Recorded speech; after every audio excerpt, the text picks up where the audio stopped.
የዘገየ ህልም ይሰኛል። ጸሐፊው አለማየሁ ነው።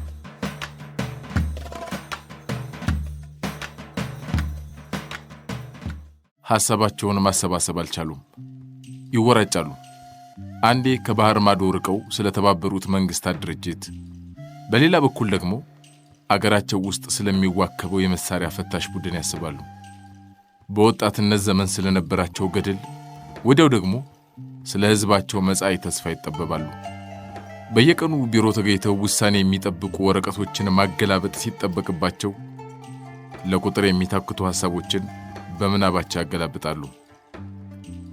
የዕድሜ ልክ ባላንጣ የሆኑት አሜሪካና እንግሊዝ የእሳቸው መወገድ ለዓለም ሰላም አስፈላጊ ነው በማለት ዓለምን እያሳደሙ በመሆኑ ምን ማድረግ እንዳለባቸው ደግሞ ተቸግረዋል።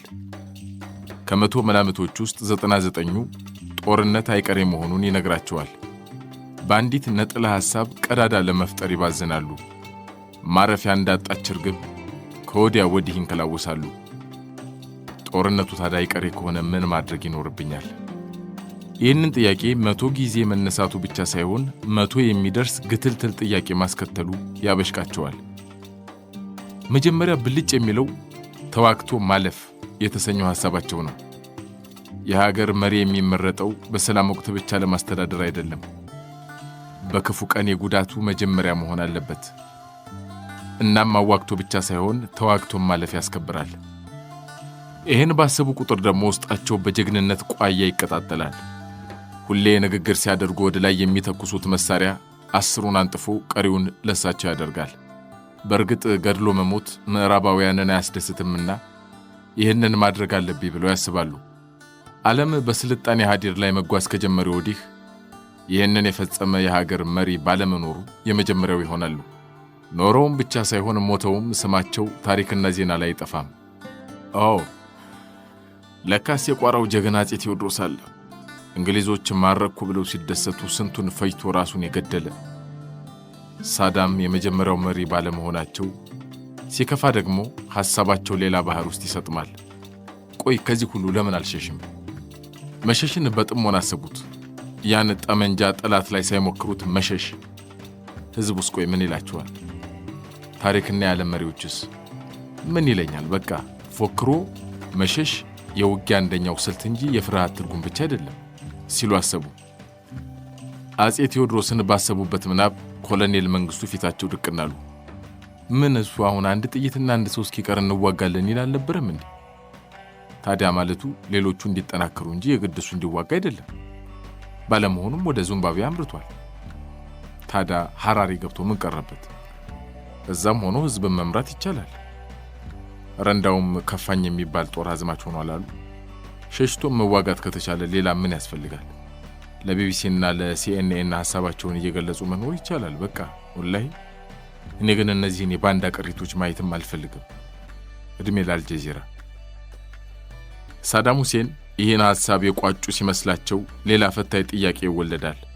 የት እሸሻለሁ? ውስጣቸውን ይጠይቁታል። ሊቢያ። አዎ የአሜሪካና የእንግሊዝ የመደብ ጠላት ስለሆነች ሽፋን ላገኝ እችላለሁ። ግን ደግሞ ቁጭ መሐመድ ጋዳፊ ጀብዱ በማውራት ረፍት አይሰጠኝም። ለአፍሪካ ህብረት መሰረት መጣል ግዙፉ ድርሻ የኔ ነው ይለኛል። ለጊዜው ጽሕፈት ቤቱ ያቺ ቆሻሻ አዲስ አበባ ላይ ይሁን እንጂ ሲውል ሲያድር ትክክለኛው ቦታ ትሪፖሊ መሆኑን አፍሪካውያኑ ያምናሉ ማለቱ ደግሞ አይቀርም ይነዘንዘኛል። ምን ይሄ ብቻ ያለ ምዕራባውያን እርዳታና ብድር አፍሪካን ማሳደግ ይቻላል ለሚለው እምነቱ ተገዥ አደርጋቸዋለሁም ባይ ነው። የድርጊቱን የመጀመሪያ ጥረት የሚያጠናክር ልዩ መዝሙር ተቀርጾም መሪዎች ወደ ስብሰባ አዳራሽ ከመግባታቸው በፊት ተሰልፈው እንዲዘምሩ ይደረጋል። ሳዳም ስለ ሰውየው ብዙ ባሰቡ ቁጥር ይንገሸገሻሉ። ደቡብ አፍሪካ በተደረገው መስራች ስብሰባ የመጀመሪያ መሪ ይሆናሉ ብሎ 40 ማርቸዲስ ይዞ መሄዱ፣ ለአንድ መሪ ትልቅ ጋርድ መሆን የሚችሉት ሴቶች መሆናቸውን ዓለም አልተገነዘበም ወዘተ በማለት በየቀኑ የራሱን ፍልስፍና ሊያሸከማቸው እንደሚችል ሲያስቡ በቃ ምርጫቸውን ያጣጥሉታል። የት ሄዱ? የት ሊሄዳሉ? በቃ ኩባ። እዛም እንደሚሄድ ሳዳም ያስባሉ።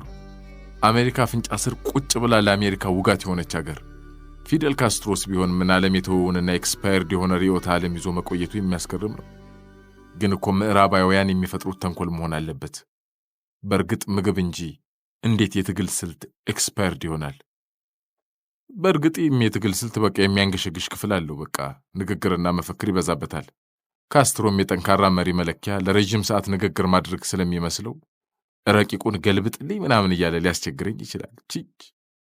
ይቅርብ፣ በቃ ራሻ ሊሄድ። ሳዳም በቅጽበት ሁለት ነገር ታሰባቸው፣ በረዶና ቭላዲሚር ፑቲን። እዚህ ሀገር ላይ እንዴት ነው ሁሌ በረዶ የሚወርደው እንዴ? መቼም የመታደል ምልክት አይመስለኝም። ምክንያቱም በረዶ እንደ ኢራቅ ነዳጅ፣ እንደ ኮንጎ ወርቅ የሚጠቀሙበት አጋጣሚ አይኖርም። በረዶ ቆይ ምን ተርፋለሁ? እንደሚመስለኝ እኔ ዘወትር ክምሩን ሲጠርጉ ነው ያቺ ሰይጣን የሰረራት ሀገር አሜሪካ በስልጣን የቀደመቻቸው። በእርግጥ በረዶ ከሽርተቴ ጨዋታ ውጭ ምን ተርፋለሁ? ሁልጊዜ በካፖርትና በኮፍያ ተውጦ መታየት። ታዲያ በብርድ መቆራመድና የሚነድ ፍልጥ ስር መርመጥመጥ ምን ያስደስታል እንዴ? ዋና ዋይቱ ጀርባን ለፀሐይ መስጠት ሊቀር። ወዲያው ደግሞ ፑቲንን አሰቡ። ግን ለምንድን ነው ሁሌ እሱ ፊቱ የማይፈታው? ቆይ የበረዶ ተጽዕኖ ይሆን? አይመስለኝም። ምን ነው ቦሪስ የልሲን ሳቂት አልነበረም እንዴ? አቤት እሱ በነበረ ግፋቢል እኮ ቮድካ ካልጠጣህና ካልደነስክ በማለት ነበር የሚያስቸግረኝ። ሐራም ቢሆንም እንደ መሪ አንዳንዴ የተከለከለ ነገር በድብቅ ማየት ክፋት የለውም። በእርግጥ ቭላዲሚር ፑቲን በትርፍ ሰዓት አገር ያስጎበኘኛል ማለት ዘበት ነው። ይልቁንም ጁዶና ካራቴ ቤት እየወሰደ አሸዋ ያሸክመኝ ይሆናል። እሱን ያላምነው። ለክፉ ቀን ጁዶ መለማመድ ቆንጆ ነውም እያለ ሊጠፈጥፈኝ ይችላል እኮ እሱ። እንዴ ቆይ ወርቅ ላይ እንዳልተኛው ሲሚንቶ ላይ እንደ ቁርበት ሲያነጥፈኝ ሊውል? ውይ አልችልም። ኤርትራ በገባ ነው የሚሻለው። ኤርትራ ድሃ ብትሆንም እኔን ማስተናገድ አያቅታትም። እንዲያውም ብዙዎቹ ከኢሳይያስ ጋር በመልክ ትመሳሰላላችሁ ይሉኝ የለ እንዴ? ካስፈልገም ደግሞ ዘር እንቆጣጠር ማለት ነው። ይህ ግን ኢሳይያስ ምኑ ይታመናል? የጦርነት አባዜው ስለማያልቅ ሳዋ ቢልከኝስ? ግን ደግሞ እኮ የውጭ ሀገር ዜግነት ያለውን ሰው ለማስገደድ የዓለም አቀፍ ሕግ አይደግፍም የሚል መከራከሪያ ማንሳት ይችላሉ። ችግሩ ግን እሱ ከፈለገ ምን ኤርትራዊ ነው ማለት ይችላል። ከዛ በኋላ የሚኖረኝ አማራጭ ሳዋ ሄጄ ወደ ጎረቤት ሀገሮች መሹልክና እጅ መስጠት ነው። ይቅርብኝ፣ ኢትዮጵያ ትሻለኛለች። ኢትዮጵያ ዝብርቅርቅ አለባቸው። በተፈጥሮ ሀብቷ የታደለች ብትሆንም በየዓመቱ ዜጎቿን ለረሃብ ትገብራለች። የሰው ዘር መገኛ ብትሆንም ዛሬ ኋላ ቀረናት። ነፃነቷን አስጠብቃ የኖረች አፍሪካዊ ኩራት ብትሆንም ዛሬም ስለ ነፃነት እጦት የሚያወጉት ጥቂቶች አይደሉም። ታዲያ የዚች ሀገር ወገናዊነት ለሶሻሊስቶች ነው ወይስ ለካፒታሊስቶች? አብዮታዊው የነ ቻይናን፣ ዲሞክራሲያዊው የምዕራቡን ፖለቲካ ይመስላል። ታዲያ ይሄ ከኔ ምርጫ ጋር ይሄዳል እንዴ? ተደናገራቸው። ታዲያ ይቺ ሀገር ይቅርብኝ፣ እኔ አታዋጣኝ። እስኪ ቆይ መልካሙን ዜና ላስቀድም። እንግዳ ተቀባዮች ስለሆኑ አያሳፍሩኝም። ከዚያስ ማለቂያ የሌለውን የተፈጥሮና ሰው ሰራሽ መስህባቸውን በማየት እንድዝናና ፈቃድ እጠይቃለሁ። ይሰጡኛል። ደግ ናቸው እኮ እነሱ። ግን በስብሰባና በግምገማ ብዛት 13 ወራት መታገስ ይኖርብኝ ይሆን እንዴ? መጥፎ ዜናው ምን ሊሆን ይችላል? ከተቀበሉኝ በኋላ ከርቸሌ ይወረውሩኛል። ለምን? በሕግ ለሚፈለጉ ሰዎች የፖለቲካ ጥገኝነት ለመስጠት አይፈልጉም። አስፈላጊ ከሆነም ጉዳዩ በነ ኮሎኔል መንግስቱ ፋይል ውስጥ ይካተታል። አሁን የታያቸው ደግሞ የሀገሪቱ ጋዜጠኞች ጥያቄ ነው። በዘር ማጥፋት ክስ ብቻ በመጠየቅ ዕድለኛ ነኝ ትላለህ? ለኢራቃውያን የምታስተላልፈውን ያሸበረቀ የጸጸት ቃል ብታካፍለን። ሰለቻቸው ገና ሲያስቡት። ሳዳም ከአንዱ ሀገር ወደ ሌላኛው ሲዘሉ አስተማማኝ ሀገር ላይ መቆም አልቻሉም። ሀገር ምርጫውን ትተው ስለ ስልጣን አሰቡ። በስማቸው የሚገጠመው፣ በተግባራቸው የሚፎከረው፣ በፎታቸው የሚመለከው፣ ተናግረው የሚሳቅላቸው፣ አዞ የሚቀርብላቸው፣ የአጃቢውና የእጅነሹ ጋጋታ፣ የክብሩ አጠራር፣ ከእርሱ ያስቀደመ ባዩ፣ ሁሉም በየተራ ድቅና አለባቸው። ብዙ ቢገርፉም፣ አያሌዎቹን ባያስገድሉም፣ ቢቆጠር የሚታክት ዶላር ስዊዝ ባንክ ቢያሸሹም መሪነትን በቃይ ለማለት ወኔ ያጠራቸው። ጀምረው ያልጨረሱት አቅደው ያልፈጸሙት ጉዳዮች ከነከናቸው። ቢሸሹ ወይም ደግሞ ተዋግተው ቢሞቱ እንኳን ደስ የሚላቸው ጎረቤቶች መኖራቸውን ሲሰሙማ በቃ የባሰውኑ ግራ ይገባቸዋል። በቃ እስራኤልሽ በክሩዝ ሚሳኤል ብቻ ታላቅ መሆን አይቻልም። ኢራንና ኩዌት እነሱ ደግሞ በሰፈሩ ቁና መሰፈር አይቀርም። ሳውዲስ ዶሮ ብታለም ጥሬዋን በማለት የሚያስካኩባቸው መሰላቸው። የሚይዙት የሚጨብጡ ሲያጡ በሐሳብ ሰምጠው ዙሪያ ገደል ሲሆንባቸው ጩጩህ ይላቸዋል። ጥራይ ደኑ ጥራይ ተራራው ለማለት ይቃጣቸዋል። እስካሁን ግን ምናባቸው ውስጥ ይኑር አይኑር ያልታወቀኝ ጥራኝ ቢንላደን የሚለው ጉዳይ ነው። ቢንላደን ሲሉ ጮሁ። በአይነ ቁራኛ የሚጠብቃቸው ፖሊስ የእስር ቤት ክፍላቸውን የፍርግርግ በር ክፉኛ ደብድቦ ከእንቅልፋቸው አነቃቸው። ምንድነው የምታሸብረው አንተ ሽማግሌ? በእንቅልፍ ረሃብ ያባበጡ አይኖቻቸውን በመዳፋቸው እያሻሹ አፋሸጉ። ደግሞ ተዋግቶ እንደተያዘ ሰው የቢንላደንን ስም ትጠራለህ? ወገኛ!